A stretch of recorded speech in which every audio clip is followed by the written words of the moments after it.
जय भीम साथियों। जय भीम साथियों। आपने कम्युनल अवार्ड 1932 या सांप्रदायिक पंचायत 1932 का नाम सुना होगा।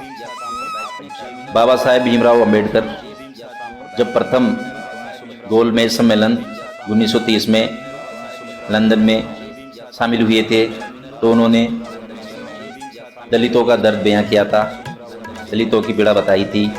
इस प्रकार दूसरा गोलमेज सम्मेलन हुआ, उसमें भी डॉक्टर भीमराव अंबेडकर ने दलितों की पीड़ाई उजागर की थी, तो पूरी समस्या बताई और ब्रिटिश प्रधानमंत्री रैमजे मैकडोनाल्ड ने उनकी बात मानी। इसके फलस्वरूप कम्युनल अवार्ड उन्होंने घोषित किया। तो आज हम दो टॉपिकों पर बात करने वाले हैं, एक तो कम्युनल अवार्ड 1932 या सांप्रदायिक पंचायत 1932, दूसरा पूना समझौता 1932 या पूना पैक्ट 1932।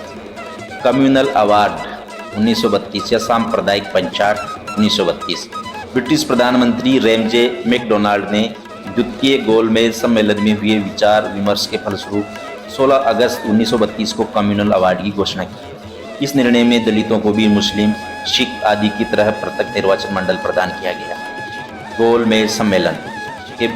गोलमेज सम्मेलन में इस बारे में विचार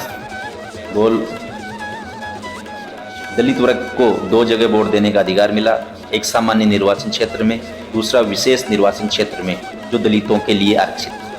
दलित प्रतिनिधि को चुनने में गैर दलित वर्ग अर्थात सामान्य वर्ग की कोई भूमिका नहीं रही, लेकिन दूसरी ओर दलित वर्ग अपने दूसरे वोट के माध्यम से सामान्य वर्ग के प्रतिनिधि को चुनने में अपनी भूमिका निभा सकता था।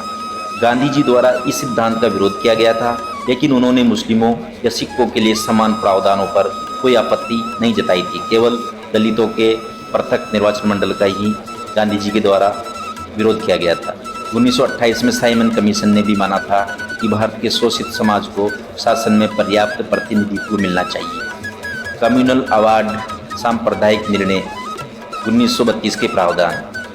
प्रधानमंत्री रैमजे मैकडोनाल्ड के द्वारा घोषित कम्युनल अवार्ड 1932 में क्या क्या प्रावधान किए गए थे। पहला प्रावधान था मुसलमानों, सिखों, यूरोपियों, आंग्ल भारतीय, भारतीय ईसाइयों तथा स्त्रियों को भी पृथक सांप्रदायिक मताधिकार प्रदान किया गया। दूसरा, प्रांतीय विधानमंडल में सांप्रदायिक आधार पर स्थानों का वितरण किया गया। तीसरा, सभी प्रांतों को विभिन्न सांप्रदायों के निर्वाचन क्षेत्रों में विभाजित कर दिया गया। चौथा, अन्य शेष मतदाता जिन्हें पृथक निर्वाचन क्षेत्रों में मताधिकार प्राप्त नहीं हो सका उन्हें सामान्य निर्वाचन क्षेत्रों में मताधिकार का अधिकार प्रदान किया गया। पांचवा, बम्बई प्रांत में सामान्य निर्वाचन क्षेत्रों में से 7 स्थान मराठाओं के लिए आरक्षित किए गए। छठा प्रावधान था विशेष निर्वाचन क्षेत्रों में दलित जाति के मतदाताओं के लिए दोहरी व्यवस्था की गई। उन्हें सामान्य निर्वाचन क्षेत्रों तथा विशेष निर्वाचन क्षेत्रों दोनों जगह मतदान का अधिकार दिया गया। दलितों के लिए 7 सामान्य निर्वाचन क्षेत्रों में दलित जातियों के निर्वाचन का अधिकार बना रहा। 8वां, दलित जातियों के लिए विशेष निर्वाचन की ये व्यवस्था 20 वर्षों के लिए की गई। 9वां, दलितों को अल्पसंख्यक के रूप में मान्यता दी गई। दूसरा टॉपिक हम समझते हैं पूना पैक्ट 1932 या पूना समझौता 1932। महात्मा गांधी का आमरण अनशन। गांधी जी इस समय पूना की यरोदा जेल में थे। कम्युनल अवार्ड की घोषणा होने पर उन्होंने ब्रिटिश प्रधानमंत्री को पत्र लिखकर इसे बदलवाने का प्रयास किया, परंतु जब गांधी जी ने देखा ये निर्णय बदला नहीं जा रहा तो उन्होंने आमरण अनशन रखने की घोषणा कर दी। अतः गांधी जी ने 20 सितंबर 1932 को पूना की यरोदा जेल में अछूतों को मिले पृथक निर्वाचन मंडल तथा 2 मतों के अधिकार के विरोध में आमरण अनशन प्रारंभ कर दिया।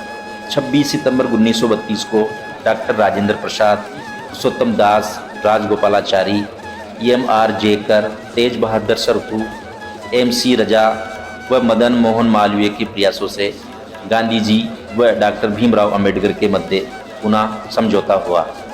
डॉक्टर भीमराव अंबेडकर ने रोते हुए पूना पैक्ट पर हस्ताक्षर किए थे और इसके बाद उन्होंने कहा था कि मैं गांधी जी को महात्मा नहीं मानता जो दलितों के उद्धार के लिए काम नहीं करते, जिसमें संयुक्त हिंदू निर्वाचन व्यवस्था के अंतर्गत दलितों के लिए स्थान आरक्षित रखने पर सहमति बनी। इस समझौता को पूना समझौता या पूना पैक्ट कहा जाता है। पुनः समझौते पर 26 सितंबर 1932 को शाम 5 बजे 23 लोगों ने हस्ताक्षर किए। इस समझौते पर सवर्ण हिंदुओं की ओर से मदन मोहन मालवीय ने और दलित वर्गों की ओर से डॉक्टर BR अम्बेडकर ने हस्ताक्षर किए। इस समझौते के अनुसार क्या क्या समझौता हुआ देखिए। पहला था, दलित वर्ग के लिए प्रत्येक निर्वाचन मंडल समाप्त कर दिया गया तथा व्यवस्थापिका सभा में अछूतों के स्थान हिंदू वर्ग के अंतर्गत ही सुरक्षित रखे गए। दूसरा, दलित वर्ग के लिए